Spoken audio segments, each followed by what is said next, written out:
Здравствуйте, ребята, с вами я, Эльмира Ринатовна. Мы продолжаем разбирать скалярные произведения векторов в пространстве. И решим с вами сегодня вот такого плана задачи. Нам дан куб ABCD, A1, B1, C1, D1. И нам нужно найти с вами угол между следующими векторами DA1. DA1, давайте соединим DA1.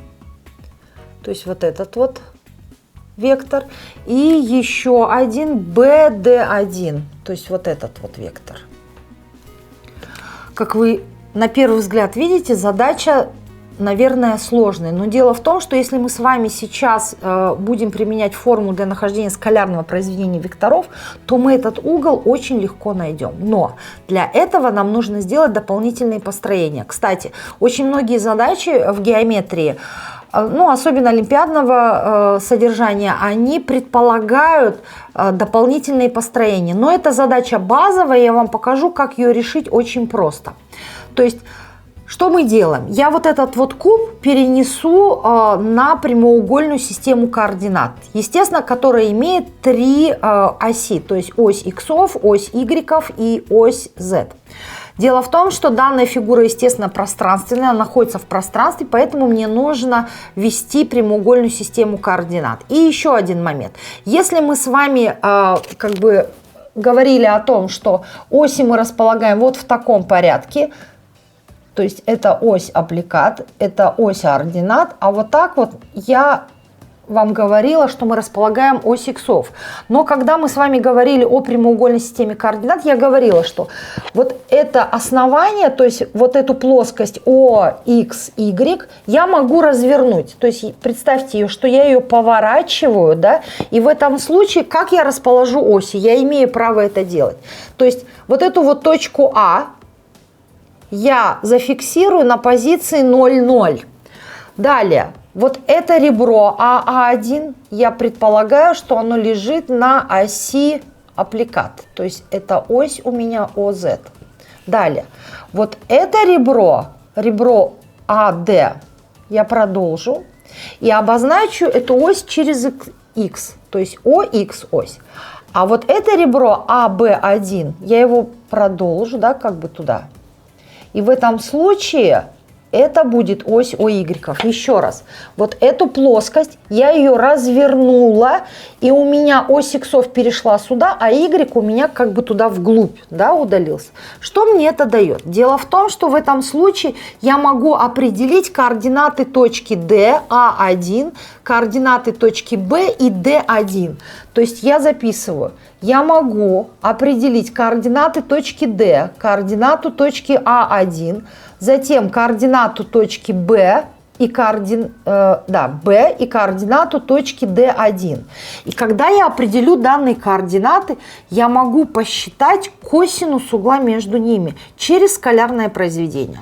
Давайте так и сделаем. Итак, точка D, какие она имеет координаты? Так как эта точка лежит на оси ОХ, следовательно, у нее координата по x равна единице, по оси ОY равна нулю и по оси ОZ тоже равна нулю. Обратите внимание, что данные координаты очень удобны. Далее, точка А1, какую она координату имеет? Она лежит на оси ОZ, следовательно, координаты по x и y у нее будут равны нулю. То есть 0, 0 и 1. Далее. Координата точки B, она лежит на оси OY, следовательно, Y, то есть здесь единичка, по оси иксов это 0 и по оси Z это тоже 0. И нам осталось найти точку D1. Данная точка лежит в плоскости OXZ. OXZ. Следовательно, по оси Y она будет иметь нулевую координату. Далее, по оси иксов это будет единичка, D1, и по оси Z это тоже будет единичка. Ну а теперь смотрите, если я найду координаты вектора DA, а я могу это сделать, и найду координаты вектора BD1, то я могу найти косинус угла между ними. То есть мне нужен угол между DA А1 и BD1.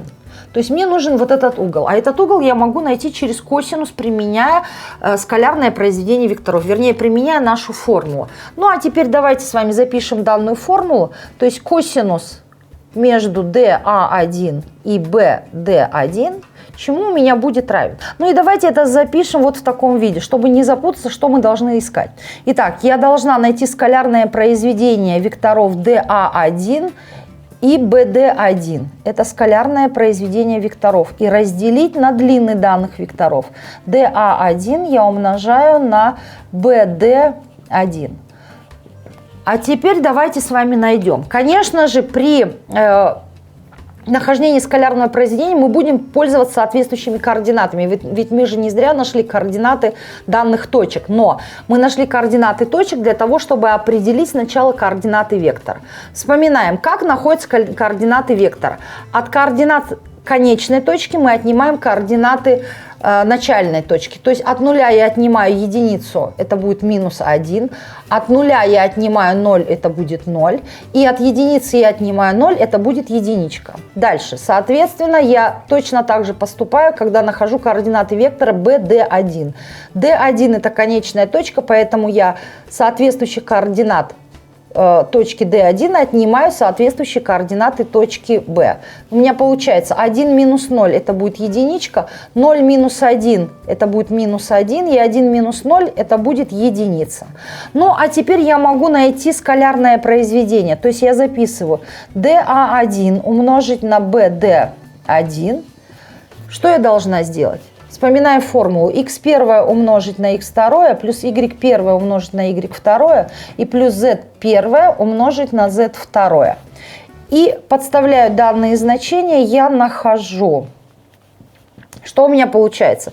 -1 умножить на 1, давайте запишем, -1 умножить на 1 плюс 0 умножить на -1 и единица умножить на единичку. В результате получается -1 плюс 0 и плюс единица. В результате скалярное произведение равно нулю. Это уже должно наталкивать на какую-то мысль. Но давайте с вами продолжим находить косинус угла. Я бы, наверное, уже остановилась и дала бы ответ.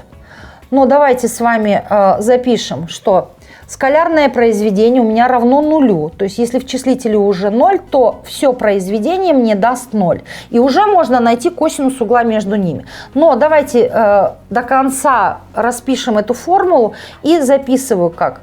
Длина вектора DA1, то есть я минус единицу возвожу в квадрат, плюс 0 я возвожу в квадрат и плюс единица в квадрате умножить на 1 в квадрате плюс -1 в квадрате и плюс единица в квадрате. Еще раз вам обращаю ваше внимание на то, что я не буду считать длины векторов, потому что в результате это мне даст 0.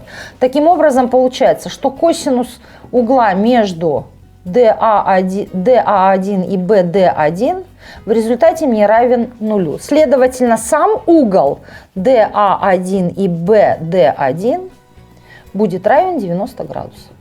Вот и все решение такой задачи. То есть при нахождении угла между прямыми мы можем, здесь в данном случае между векторами, мы можем применить и достроить прямоугольную систему координат и использовать нашу формулу. На следующем уроке разберем еще одну подобную задачу. А на сегодня у меня все. До свидания, до новых встреч.